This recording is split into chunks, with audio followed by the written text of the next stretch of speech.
যে দুটি জিনিস খেয়াল রাখলে আমরা খুব সহজে উৎপাদকে বিশ্লেষণ করতে পারবো বা মিডল টার্ম করতে পারবো, আজকে এরকমই টিপস অ্যান্ড ট্রিক্স দিয়ে তোমাদের সাথে। তো দেখো, মিডল টার্ম করার পদ্ধতি হচ্ছে মাত্র দুটি। একটি হচ্ছে গুণফল পদ্ধতি আর একটা হচ্ছে সূত্র প্রয়োগ পদ্ধতি। সূত্রর ক্ষেত্রে যতগুলো উৎপাদকে বিশ্লেষণের সূত্র আছে এই সূত্রের মধ্যে ফেলে রাশিটি আমরা করব। আরেকটি হচ্ছে গুণফল পদ্ধতি। এই পদ্ধতিতে প্রথম পদ আর শেষ পদ গুণ করে যোগফল বের করতে হবে মাঝের পদের সহগের সমান। যেমন দেখো, এখানে আমি একটি রাশি লিখেছি, এটাকে ত্রিপদী রাশি বলে। এটা হচ্ছে একটি ঘাত, এটা হচ্ছে একটি রৈখিক পদ, আর এটা হচ্ছে ধ্রুবক মান।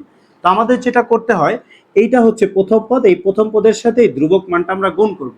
তাহলে প্রথম পদে আছে আমাদের এক, একের সাথে যদি আমরা গুণ করি ছয়, তাহলে আমাদের আসবে ছয়। এই ছয়কে এমনভাবে ভাঙতে হবে যেন মাঝের পদ পাওয়া যায়, মানে এই সহগের মান পাওয়া যায়। তাহলে ছয়কে যদি আমরা দুই দিয়ে ভাগ করি, 3 গুণ 2 হয়। আবার আমরা যদি 3 যোগ 2 করি তাহলে সেটা 5-এর সমান হয়। এই প্রসেসটি ফলো করতে হয়। আবার এইটার ক্ষেত্রে এখানে 2 আছে, তাহলে আমাদের 6-এর সাথে গুণ হবে 2, আসবে কত? 12।